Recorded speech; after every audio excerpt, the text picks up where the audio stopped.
안녕하세요. 오늘도 서현살롱을 찾아주셔서 감사합니다. 서울에 살고 있는 40대 여성입니다. 저는 작년 이맘때 이혼을 했어요. 불과 몇 년 전까지만 해도 제가 이혼녀가 될 거라고는 상상도 못했는데 말이죠. 자식도 다 키워서 대학에 보내놓았고 경제적으로도 많이 안정된 상황이라 앞으로는 우리 부부가 인생을 즐기며 살 수 있겠다 생각했는데 인생이 생각처럼 쉽지 않네요. 제 이혼 사유는 주변에 흔히 있는 배우자의 외도나 고부간의 갈등은 아니었어요. 전적으로 염치 없는 제 남편 때문이었죠. 제 남편은 가난한 집안에서 태어나 오로지 자기 능력으로 의대까지 간 사람이었어요. 흔히들 말하는 개천용이었죠. 요즘엔 개천에서 용이 나기 힘든 세상이 되었으니 제 남편이 막차를 탄 셈이라고 할 수 있겠네요. 제 남편이 공부를 잘해서 의대에 입학은 했지만 다들 알다시피 의대 등록금이 엄청나잖아요. 이런저런 장학금을 받는다 해도 본인이 부담해야 하는 금액이 수천만 원이 넘어요. 본과 수업을 따라가는 것만으로도 벅찬 시기에 제 남편은 과외를 3개나 뛰며 대학을 다녀야 했어요. 그런데도 늘 등록금 때문에 마음 편할 날이 없었죠. 본가라도 서울에 있었다면 끼니는 해결할 수 있었겠지만 시골 깡촌에 있던 탓에 먹는 것도 여의치 않았죠. 그런 남편한테 유일하게 손을 내밀어준 사람이 바로 저희 엄마였어요. 당시 엄마는 대학가 근처에서 식당을 하고 계셨는데 학생들을 상대로 하는 장사라서 일반 식당들보다 가격은 저렴하고 양은 푸짐하기로 유명한 곳이었죠. 그렇다 보니 손님들 대부분이 근처 대학에 다니는 학생들이었어요. 남편도 그중 하나였고요. 몇천 원 안 하는 밥값도 부담이 되었던 남편은 하루 중 유일한 한 끼를 저희 엄마 식당에서 해결을 했어요. 그 사실을 알게 된 엄마는 다른 손님들 몰래 남편한테만 주먹밥도 따로 챙겨주고 입 심심할 때 먹으라고 누룽지도 튀겨주곤 했어요. 아는 사람 없는 각박한 서울 생활 중에 따뜻한 보살핌을 받게 된 남편은 저희 엄마한테 각별히 잘했죠. 그 인연으로 저와는 부부의 연을 맺게 되었어요.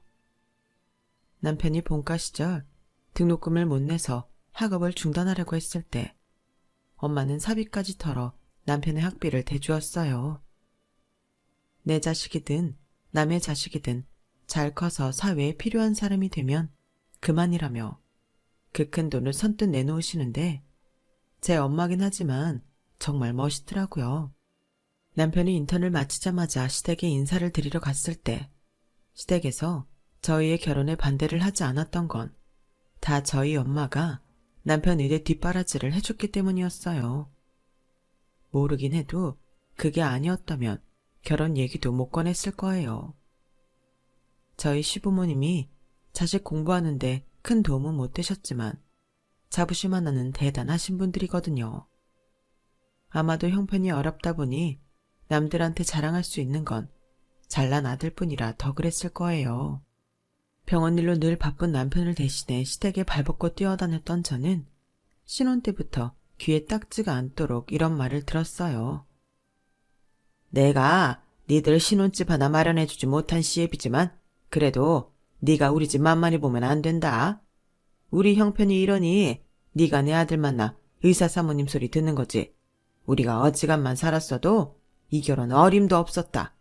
넌 오히려 나한테 감사해야 돼. 이게 무슨 말도 안 되는 논리인지는 모르겠지만 아버님은 제게 아쉬운 소리 하시기 전에 꼭 이 말부터 하셨어요. 그리고는 마치 잘난 자식 내준 대가를 받아내듯 생활비며 병원비, 남편 형제들 학비에 결혼비용까지 톡톡히 받아 챙기셨죠. 받는 건 꼼꼼하게 받아 챙기면서도 빈말이라도 고맙다는 말은 안 하시더라고요. 마치 맡긴 거 찾아가듯 당당하기만 했죠. 오히려 제 남편 학비에 생활비까지 대주셨던 저희 엄마는 혹여 사위 체면 깎일까봐 병원도 남편이 있는 근처 대학병원에 안 가고 먼 데 있는 다른 병원에 다니셨어요. 예, 내 꼴도 이런데 괜히 병원 사람들한테 이서방 책 잡히는 거 아닌가 모르겠다. 나 그냥 다른 병원 갈란다. 엄마, 사위가 이 병원 의사인데 왜 다른 병원에 가? 그리고 아픈 사람이 차림이 무슨 상관이야. 그 이한테 예약 잡아달라고 전화할 테니까 나랑 같이 병원 가요. 아니다. 잘난 내 사위 남들한테 밑보이면 안 됐지. 장모라고 있는 게 이렇게 추레해서는 사위 얼굴에 먹칠만 할 게 뻔해. 나 그냥 택시 타고 강 건너에 있는 병원 갈 테니 넌 가게나 보고 있어. 당신의 아픈 다리보다 사위 체면이 중요한 엄마는 남편이 대학병원에 있는 동안 단 한 번도 그 병원을 찾지 않았어요. 반면에 저희 시부모님은 남편이 전공의 시험에 패스하자마자 마치 병원장 부모라도 되는 것처럼 의기양양하게 남편네 병원에 행차하셨어요. 의사 아들 둔 덕에 나도 서울에 있는 대학병원에서 종합검진 좀 받아보자. 우리나라에서 제일로 크고 좋은 병원이니까 시설도 최고로 좋을 거 아니냐. 이번 참에 머리부터 발끝까지 샅샅이 검사하게 며느리 네가 병원에 얘기 좀 잘해놔라. 전문의 시험도 아니고 이제 겨우 전공의 시험 패스했을 뿐인데도 아버님은 아들이 의사 다 된 것처럼 행동하셨어요. 인턴 월급이 얼마나 된다고 시댁 어른들 줄줄이 데려와 종합검진 받겠다고 하시는데 정말 속이 타들어가더라니까요. 엄마, 우리 아버님 정말 왜 저러시나 몰라. 작은 아버님이랑 육촌 당추까지 모시고 와서 나보고 종합검진비를 내라시잖아. 그게 얼만데. 어지간하면 해드려. 부족하면 엄마가 대줄 테니까.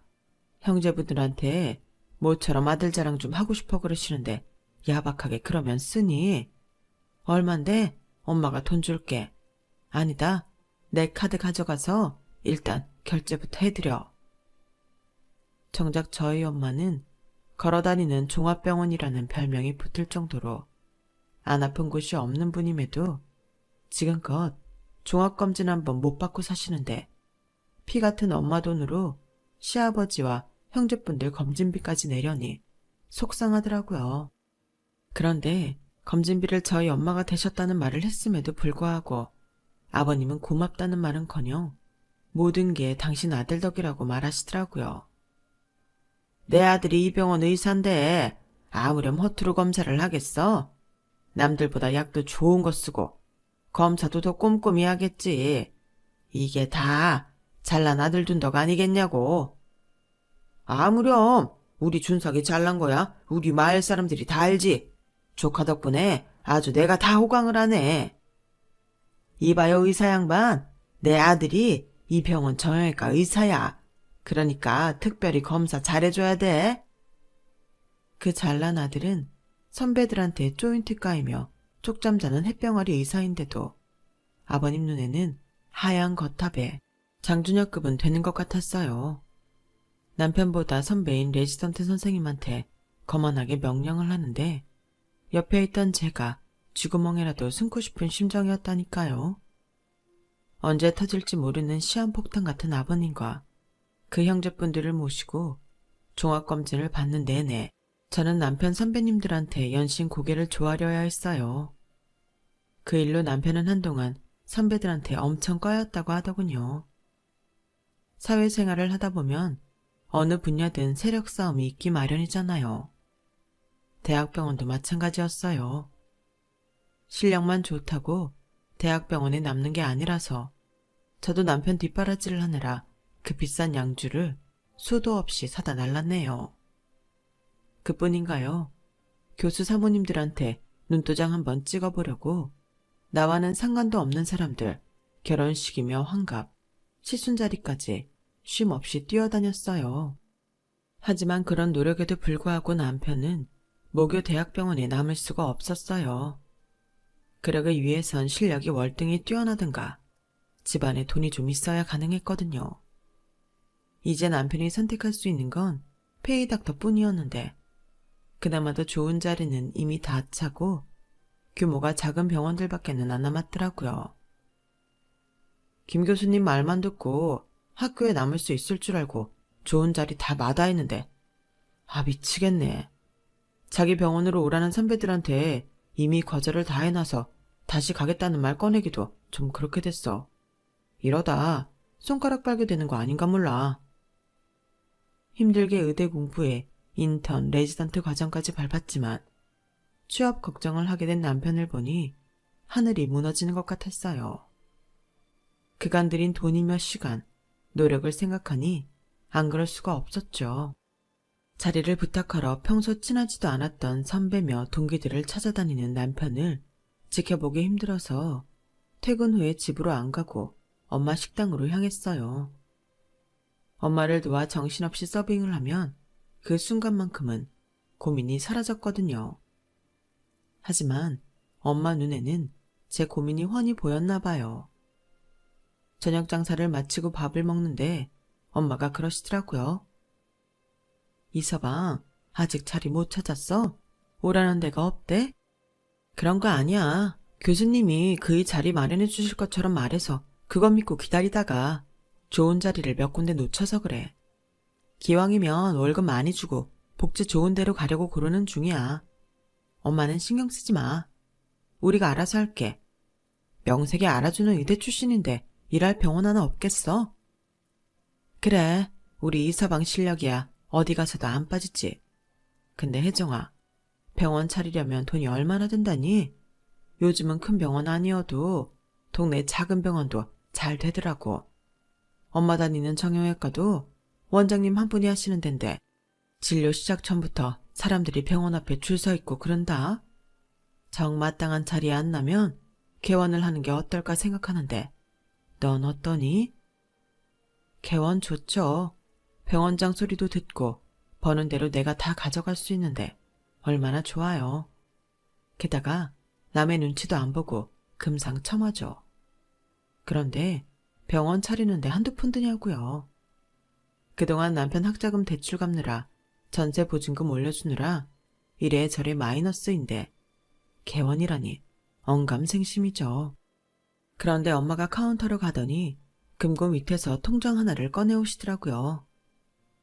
이 돈으로 될지는 모르겠다만 이서방이랑 상의해서 작게라도 하나 차려봐. 모자라는 건 엄마가 대출 받아줄 수도 있으니까. 엄마, 이건 엄마 노후자금이잖아. 이모들이랑 모여 살 타운하우스 사려고 모은 돈인데 이걸 우리가 어떻게 써? 지금 타운하우스가 문제니? 네 이모들이랑 사는 건 지금 나 사는 집에 모여 살아도 돼. 내 사위가 그 어려운 공부를 하고도 백수되게 생겼는데 타운하우스가 아니라 펜트하우스라도 난 필요 없다. 이서방, 괜히 일자리 때문에 여기저기 고개 숙이게 하지 말고 이거 가져가서 병원 차려. 내 사위가 병원장 돼서 돈 벌면 그때 장모 노후 정도는 책임져 주지 않겠니? 이것도 일종의 노후 대책이니까 잔말 말고 어서 가져가. 생각지도 않았던 엄마 도움으로 우리는 서울 끝자락에 병원을 차릴 수 있었어요. 남편은 기왕이면 서울 중심 번화가에 병원을 차리길 원했지만 가진 돈이 여의치 않은 것도 그렇고 엄마 조언에 따라 그곳으로 정했어요. 내가 가만 보니까 정형외과는 의외로 낙후 지역에 있는 병원들이 잘 되더라고. 생활이 어려운 사람들은 몸을 써서 일하는 경우가 많잖니. 그러다 보니 나처럼 정형외과는 근처에 단골병원을 두고 다니는 게 다반사고 당장 팔다리가 아파 죽겠는데 옷 차려입고 번화가에 있는 병원 찾아다니는 게 안 된다니까. 과학적 근거가 있는 건 아니었지만 듣고 보니 엄마 말에 일리가 있더라고요. 그래서 일부러 부촌보다는 중산층에서 그 이하층이 많이 사는 동네로 자리를 잡았어요. 아무리 외곽 지역이라고는 해도 병원을 차리는 데는 돈이 만만치 않게 들더라고요. 임대료랑 인건비뿐만 아니라 고가의 의료기구들을 준비해야 했으니까요. 결국 엄마가 은행 대출까지 받아주셔야 했죠. 엄마가 평생 식당 일을 해서 번 돈으로 연 병원이었기에 남편도 저도 마음이 무거웠지만 어떻게든 빨리 자리를 잡아 엄마한테 보답을 하는 게 우선이라고 생각했어요. 장모님, 본가 시절부터 전 장모님한테 받기만 하네요.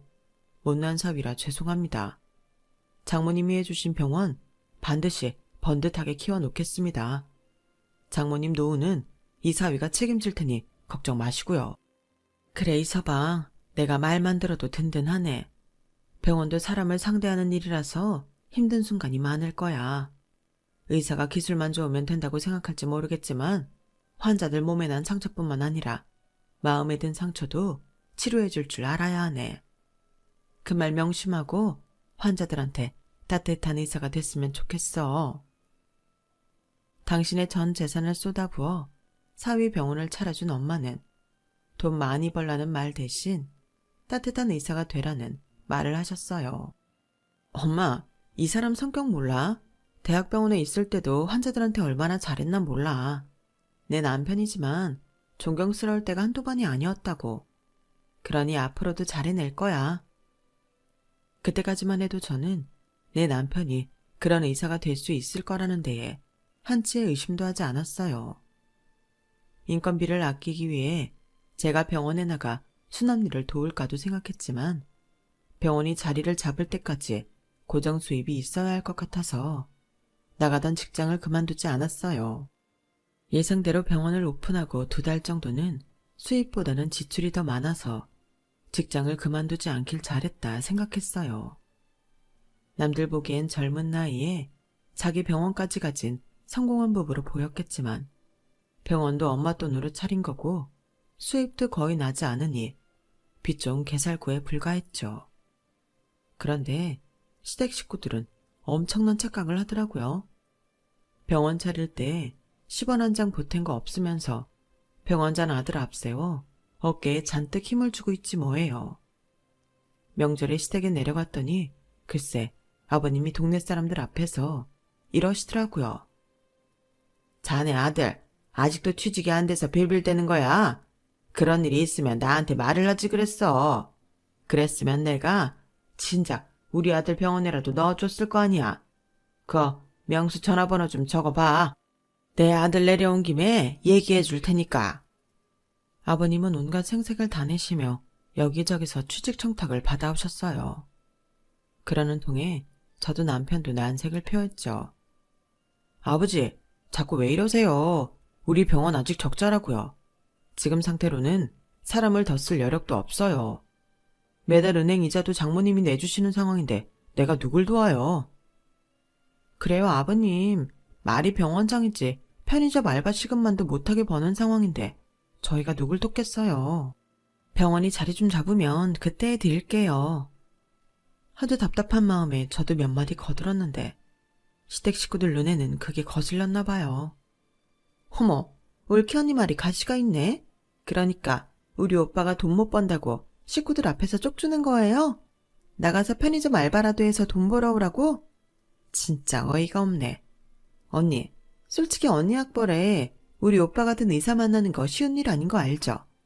고작 이름 없는 똥통대학 나온 주제 어디서 명문대 의대 나온 우리 오빠를 무시해. 기가 차서 정말. 아가씨, 내가 언제 이 일을 무시했다고 그래요. 그리고 나 나온 대학 아가씨한테 무시당할 정도로 못난 대학 아니에요. 아가씨는 그런 대학도 못 들어가 놓고 그렇게 말하면 안 되죠. 언니, 지금 나 대학 못 나왔다고 무시하는 거예요? 나도 서울 살면서 언니처럼 학원도 다니고 가야도 했으면 그깟 대학 10번, 20번도 더 들어갔을 거라고요. 이렇게 사람을 무시하니까 잘난 우리 오빠가 기죽어 살지. 말이 났으니 말인데 애초에 우리 오빠가 대학병원에서 나온 이유가 언니 때문 아닌가요? 남들은 남편 위해서 윗사람들한테 로비도 잘하고 인맥 동원에 한 자리 만들고 한다는데 언니는 뭐 한 게 있어요? 결국 언니가 내조 못해서 우리 오빠가 대학병원에서 쫓겨난 거잖아요. 내 말이 틀려요? 아가씨, 그런 식으로 말하면 나 정말 억울해요. 나도 할 만큼 했다고요. 언성이 높아지자 아버님이 버럭 소리치셨어요. 둘 다 그만해. 여자 목소리 담벼락 넘어서 좋을 게 뭐 있냐. 그리고 며느리야, 이참에 내가 확실히 짚고 넘어갈 게 있다. 니네 집에서 우리 준석이 병원 차려준 건 내 고마워하고 있다. 근데 애초에 내 아들이 그런 변두리 병원이나 할 사람은 아니지 않니? 병원이 잘 안 되는 건 위치가 안 좋아서 그런 거라고 생각한다. 자리만 제대로 된 곳에 잡았으면 명문대 의대까지 나온 내 아들이 마음고생할 일도 없고 동네 사람들한테 내 체면이 상할 일도 없었잖냐. 넌 네 친정에서 병원 해줬다는 걸로 우리한테 생색내고 싶은 모양인데 그것도 제대로 된 걸 해주고 해야 하는 거 아니니? 뭐 니네 집 사정이 그 정도니 뭘 더 바라겠냐만. 아무튼 이번 일로 내 입장이 곤란해졌다는 것만 알아둬라. 한마디로 저희 엄마가 해준 병원이 당신을 눈에 차지 않으니 생색도 내지 말라는 얘기였어요. 정말 염치가 없어도 이렇게 없을 수가 있을까요? 서울로 올라오는 내내 속이 부글부글 끓었지만 이런 일로 시댁 식구들과 처벌지는 건 저한테도 그렇고 남편한테도 안 좋을 것 같아서 꾹 참았습니다. 다행히 병원은 시간이 지나자 찾는 사람들이 늘어서 얼마 뒤 적자에서 흑자로 돌아서게 되었어요. 토요일에도 오후 진료를 시작했더니 직장인들도 많이 찾아와서 병원은 평일 주말 할 거 없이 늘 북적이게 되었죠. 한동안은 병원 일이 너무 바빠서 제가 주말에 나가 수납을 돕게 되었어요. 그러다가 제가 출산을 하게 되면서 병원 업무는 그만두게 되었죠. 출산 휴가가 끝날 무렵 저는 퇴사를 고민하게 되었어요. 둘도 안 된 아이를 시설에 맡기고 일 나가는 게 마음이 놓이지 않았거든요. 엄마도 식당을 하고 계셔서 애를 봐주기 힘들고 그렇다고 시골에 계신 시어머니를 불러 아이를 맡길 수도 없어서 차라리 내가 일을 그만두자 싶더라고요. 이제 병원도 자리를 잡았으니 내 월급에 기대지 않아도 돼서 남편한테 퇴사 얘기를 꺼냈더니 이러지 뭐예요. 그래? 그럼 우리 막내를 서울로 부르면 되겠네. 안 그래도 곧 졸업인데 취업 좀 미루고 우리 집에 와서 조카 좀 보라고 하지 뭐. 아니, 막내 아가씨가 애를 어떻게 봐. 그리고 서울로 데려오면 우리 집에서 같이 살자는 얘기야? 방도 하나뿐인데 여기서 어떻게 지내? 안 그래도 집 문제로 상의할까 했는데 기왕 이렇게 된 거 얘기해야겠네. 그동안 내가 병원에 출퇴근하는데 시간도 그렇고 체력적으로도 많이 힘들었거든. 그래서 병원에 있는 쪽에 집을 알아볼까 해. 그쪽은 여기보다 집값도 싸니까 이 집 보증금에 돈 좀 더하면 방 3개짜리 집도 가능할 것 같더라고. 애도 하루가 다르게 자랄 텐데 이 집에서 키우기엔 힘들 거 아니야. 우리 부부는 병원에 신경 쓰느라 그동안 사는 집엔 투자를 하지 않아 왔어요. 신혼 때 구한 방 하나짜리 좁은 집에서 잠만 자는 생활만 해왔으니까요. 같은 서울이라고는 해도 교통 체증 때문에 출퇴근하는데 매일 3시간가량 드는 통에 남편도 많이 힘들긴 했을 거예요. 그래서 집을 병원 옆으로 옮기자는 말에는 찬성이었어요. 하지만 이사를 하려면 당장 돈이 필요한데 우리 수중에 있는 돈은 엄마한테 갚을 돈뿐이었거든요. 병원 차릴 때 해주신 돈을 지금까지 여러 개 한데 못 갚고 있다가 이제야 일부만이라도 갚을 수 있게 된 건데 갑자기 집 문제가 터진 거였죠. 그래서 말인데 장모님 돈은 나중에 갚으면 안 될까? 장모님이 당장 필요하신 돈도 아니고 일단 집부터 안정시켜 놓고 한 번에 갚아드리는 거 어때? 찔끔찔끔 푼돈으로 갚아봐야 모양새도 좋지 않고 말이야. 남편 말에 흔들리는 저를 보니 자식 새끼 키워봐야 소용없다는 말이 떠오르더군요. 엄마 돈으로 병원을 차릴 때만 해도 돈 생기면 바로 그 돈부터 갚아야지 생각했었는데 막상 돈이 좀 보이니 내 집 넓혀갈 생각부터 하니 말이에요. 양심에 찔리기는 했지만 언제 갚아도 갚을 돈인데 당장 지금이 아니어도 괜찮겠지 생각하며 남편 뜻을 따르기로 했어요. 그리고 회사 복귀를 앞두고 막내 시누이가 서울로 올라왔어요. 이사를 할 때 시누이 방을 따로 염두하고 짐을 놓았기 때문에 시누이는 간단한 옷까지만 들고 집으로 들어왔어요. 저희 엄마는 집을 넓혀간다는 사실엔 무척 반가워하셨지만 시누이랑 같이 살게 됐다는 말에는 걱정을 많이 하시더라고요. 아무리 니들이 필요해서 시누이를 부른 거라지만 막상 살아보면 네가 불편한 게 한두 가지가 아닐 거다. 차라리 돈이 들더라도 사람을 쓰는 게 낫지 않았을까 싶다. 베이비시터 비용이라면 엄마가 내줄 수도 있었는데 말이야. 엄마, 우리 살림에 남줄 돈이 어딨어. 그리고 엄마가 왜 그 돈을 내? 우리 병원 차릴 때 빌린 돈도 아직 못 갚았는데. 큰 신우랑 달리 막내 신우는 내 말도 잘 듣고 착해. 그러니까 걱정 마세요. 저라고 신우이랑 같이 사는 게 좋았겠어요. 하지만 일단은 엄마 마음을 안심시켜드리는 게 우선이라서 잘 알지도 못하는 막내 신우이 성격에 대해서 좀 부풀려 칭찬을 늘어놓았어요. 나중에서야 막내 신우가 큰 신우보다 성질머리가 더 더럽다는 걸 알게 되었지만요. 회사 복귀를 하고 한동안은 정신없이 바빴어요. 이제 갓 20살이 된 신우한테 애를 맡기자니 일러줘야 할 것도 많고 문제가 생길 때마다 신우이가 수시로 회사에 전화를 해대는 통에 회사 업무에도 집중하기 힘들었거든요. 신우이는 기저귀 가는 것부터 분유 타는 것까지 뭐 하나 제대로 하는 게 없었어요. 분유는 정수기물로 하지 말고 포트에 물을 끓여서 하라고 그렇게 말을 했는데도 귀찮다는 이유로 정수기물을 쓰더라고요. 거기다 설사한 애를 씻기지도 않고 물티슈로 대충 닦이고는 기저귀를 채워서 피부가 엉망이 되기도 했어요. 아기 옷은 따로 세탁을 해야 하는데도 어른 옷이랑 함께 섞어 세탁기를 돌리기도 했고요. 그렇다고 매번 신우이한테 한 소리 할 수는 없어서 속으로만 끙끙거리고 있는데 기어이 사고가 나고 만 거죠. 저희 부부가 일하느라 집을 비운 사이 신우이가 친구들을 집에 불러 술판을 벌인 거예요.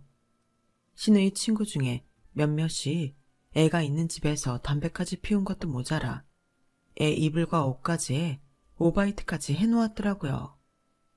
퇴근에 돌아와 보니 집이 아주 난장판이었어요.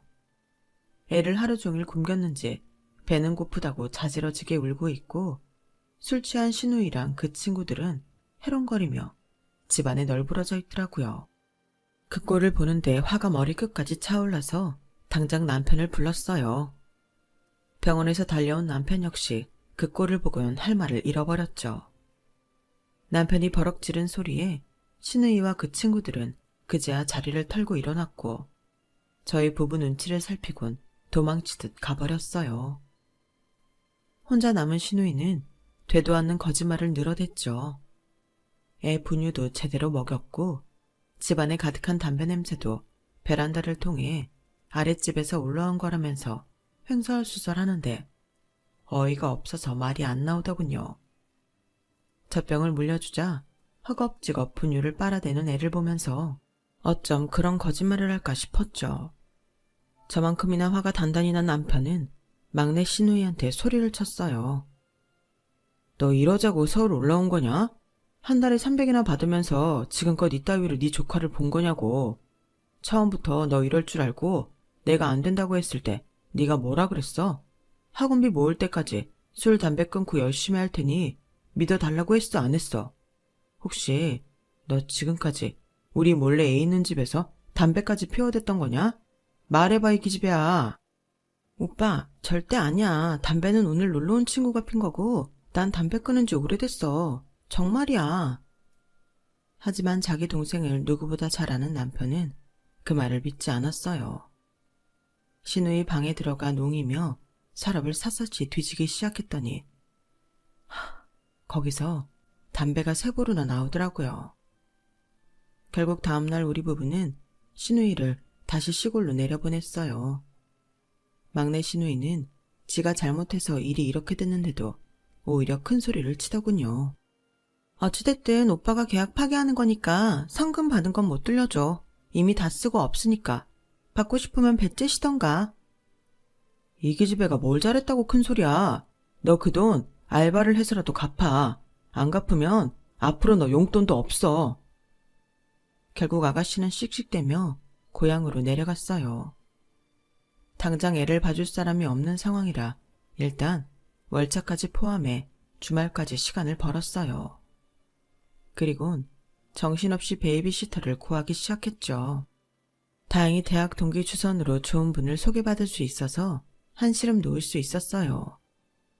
그런데 여보, 아가씨한테 월급으로 300씩 주기로 했었어? 나한테는 150 주기로 했다고 했잖아. 300이면 베이비시터 시급보다 훨씬 센 건데 돈 아끼자고 아가씨 부른다면서 300이 웬 말이야? 그럴 거면 베이비시터를 쓰지 왜 할 줄 아는 것도 없는 아가씨를 써. 야, 너 무슨 말을 그렇게 하냐? 아무리 내 동생이 실수를 했다고 해도 할 줄 아는 것도 없다니. 네 눈에는 내 동생이 하찮게 보일지 모르겠지만 나한텐 소중한 동생이라고. 앞으로 말 가려가면서 해. 그때 처음 내 남편이 남처럼 느껴졌어요. 누가 봐도 시누이가 잘못한 일인데도 자기 동생이라는 이유로 감싸고 도는 게 평소 내 남편 같지 않았거든요. 그런데 그건 시작에 불과했더라고요. 병원이 커나가자 남편은 점점 더 낯설게 변해갔어요. 한때는 세상에 둘도 없는 사위처럼 굴던 사람이 명절 때도 어버이날 때도 일핑계를 대가며 제 친정에 발길을 들여하지 않았거든요. 이제 어느 정도 돈도 모았겠다. 엄마한테 진 빚을 갚아야 하지 않겠냐고 말을 꺼낼 때마다 병원에 장비가 낡아서 그거 먼저 바꿔야 해. 장모님 돈은 급한 거 아니니까 천천히 갚자고. 의료기구 때문에 병원 리모델링 때문에 심지어 직원 월급 인상 때문에 등등 핑계를 대가며 차일피일 미루기만 하더라고요. 그렇게 10여 년이 흐르자 이제는 그나마 핑계도 대려 하지 않았어요. 오히려 뻔뻔하게 나오기 시작했죠. 어차피 장모님 돌아가시면 당신이 받을 유산인 거잖아. 그런데 그걸 굳이 갚을 필요가 있어? 우리나라 상속세가 얼마나 무서운지 당신 몰라? 제발 계산부터 하고 말을 하라고. 뭐가 이익인지 판단 못하겠으면 내 말 듣고 가만히 있어. 당신 이런 사람이었어? 이제 돈 좀 만지니까 올챙이 쩍 생각 안 나는 모양인데 그러는 거 아니야.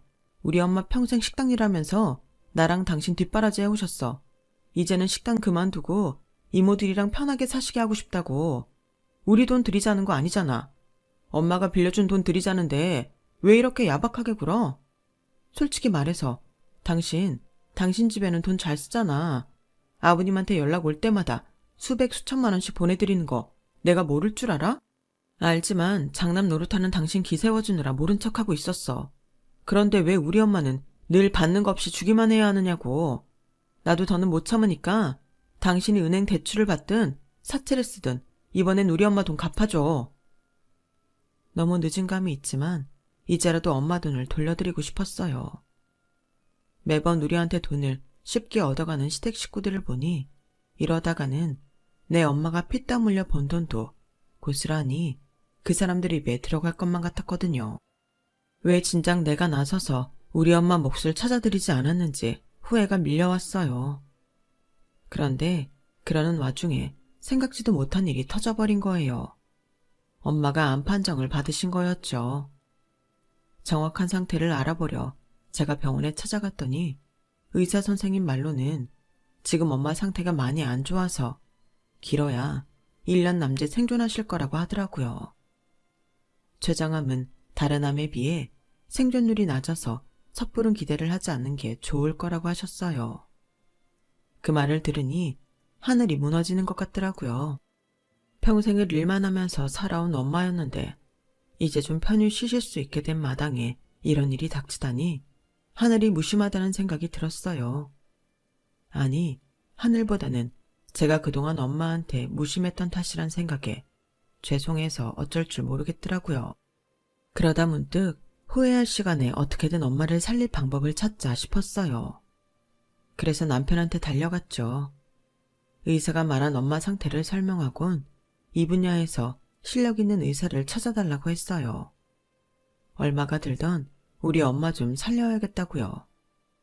그랬더니 남편이 뭐라는 줄 아세요? 나이 들면 죽는 게 자연의 순리야. 장모님만 죽는 거 아니야. 우리도 나이 들면 다 죽어. 괜히 쓸데없이 돈 낭비 시간 낭비하지 말고 장모님 요양병원에 넣어드려. 그 정도 상태면 의사가 더 해줄 것도 없으니까. 뭐? 당신 그 말 진심으로 하는 소리야? 쓸데없는 낭비? 누굴 요양병원에 넣으라고? 순간 뒷머리가 쭈뼛 서는 게 내 눈앞에 있는 이 남자를 당장 어떻게 하고 싶었어요. 네가 사람 새끼 맞니? 네가 의사 맞아? 사람 목숨 알기를 이렇게 개떡같이 아는 새끼가 무슨 의사야. 넌 의사도 아니야. 사람도 아니고 넌 그냥 개새끼야. 우리 엄마가 널 어떻게 보살폈는데 네가 이러고 나오니? 너 학비 없어서 의대 포기하려고 할 때도 우리 엄마가 너 학비 대주면서 의대 졸업시켰어. 너 대학병원에서 잘려서 낙동강 오리 됐을 때도 전 재산 털어서 병원 차려준 사람도 우리 엄마라고. 그렇게 병원장 만들어놨더니 이제 눈에 뵈는 게 없니? 그렇게 널 뒷바라지한 장모도 눈에 안 들어와? 병 들고 가망 없으니까 요양병원에 넣으라는 소리를 네가 어떻게 해? 우리 엄마가 그랬지? 환자들 마음 헤아릴 줄 아는 따뜻한 의사가 되라고. 근데 넌 그 약속조차도 지키지 않는구나. 네가 이렇게 나오니 나도 별 수 없다. 넌 늘 받기만 하고 갚지 않으니 이제라도 준 거 뺏어야지. 우리 이혼해. 이혼하고 그동안 우리 엄마가 해준 거 다 돌려줘. 야, 너 제정신이야? 지금 이혼하면 누가 소리인지 몰라? 장모님한테 빌린 돈 줄게. 대신 돈 줄 테니까 네가 나가. 내 아들도 두고 네 몸만 나가라고. 웃기고 있네. 야, 너 머리도 좋은 애가 계산도 못하니? 우리 병원 누구 명의인지 몰라? 우리 엄마가 밥 장사만 잘하는 게 아니었네. 이런 날이 올까봐 병원 차릴 때 모든 걸 내 명의로 해주셨으니까. 돈 갚겠다고? 아니, 그럴 필요 없어. 어차피 몸만 쫓겨날 이놈한테는 갚을 돈도 없을 테니까. 그러니 그간 네 월급 모은 거라고 쳐. 나머지 네 월급은 그동안 네가 니네 집에 빼돌린 돈이랑 가름하면 얼추 맞을 거야. 너랑 나 사이에 정리할 돈 문제는 이 집 팔아서 반반 나누면 그걸로 끝나는 거라고. 아, 병원 나가면 당장 직업도 없지? 어쩌니? 직장도 없는 아빠가 애를 어떻게 데려가나? 나야 직장도 있고 번듯한 병원도 있으니 내 아들은 내가 맡아 키워야지. 이제야 상황 파악이 된 남편은 병원 운영을 들먹이며 저를 회유하려 들었어요. 야, 너 지금 실수하는 거야. 나 없으면 네 병원 안 돌아가. 환자들 나보고 오는 거라고. 네가 무슨 수로 병원을 운영해? 네가 의사야? 뭔 재주로 환자를 보냐고. 그런 거라면 걱정을 마세요. 그간 네 뒷바라지 하느라 알아둔 의사들도 많아서 페이닥터 구하는 건 일도 아니야. 넌 지금까지 의사 가운 입고 어깨에 힘줄 줄만 알았지. 남한테 고개 숙이고 관계 이어갈 노력 한 번이라도 한 적이 있니? 그런데도 지금까지 인맥 유지하면서 협회에서 소외되지 않은 게 누구 덕인 것 같아? 내가 뒤에서 너 내조해서 그런 거야. 그런데 그 고생이 헛된 건 아니었네. 너랑 헤어지는 마당에 나한테 이렇게 든든한 백이 될 줄이야. 그리고 그 백으로 너 하나 이 바닥에서 매장시키는 건 일도 아니니까 앞으로 나한테 함부로 굴지 마. 어디서 페이닥터라도 하고 살고 싶으면 알았어? 여자가 하늘 품으면 온유월에도 서리가 내린다고 그동안 남편한테 쏟아부었던 정성은 싸늘한 복수가 되어 남편한테 고스란히 전해졌어요.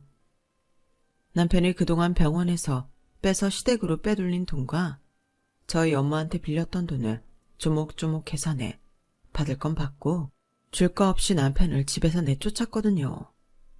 비록 친권을 남편한테서 가져올 수는 없었지만 양육권은 제가 갖게 되었어요.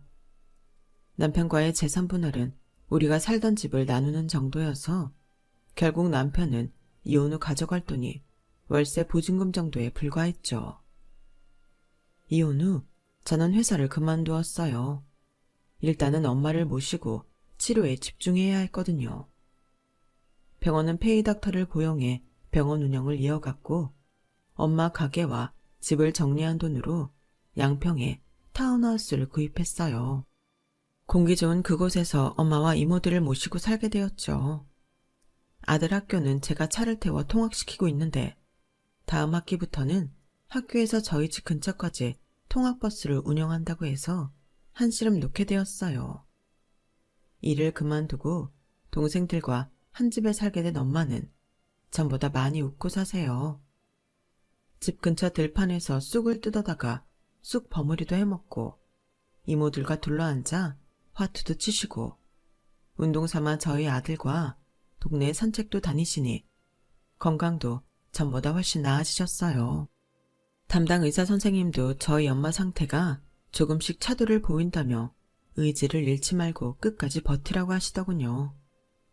엄마는 항암 주사를 맞고 온 날에는 많이 힘들어 하시지만 그래도 아직은 꿋꿋하게 이겨내고 계세요. 살려는 의지가 지독한 암덩이도 이겨낼 수 있다고 믿으시거든요. 그건 저도 엄마 생각에 동의해요. 늦은 감이 있지만 지금이라도 엄마와 함께 이런 시간을 보낼 수 있어서 그나마 다행이라고 생각해요. 그래서 하루하루 더 애틋하고 따뜻하게 살아가려 합니다. 지금까지 제 사연을 들어주셔서 감사합니다. 건강이 최고예요. 항상 건강하세요. 여러분, 사연 댓글에 응원과 현명한 조언 부탁드려요. 좋아요와 구독은 저에게 큰 힘이 됩니다. 오늘도 좋은 일 가득하세요.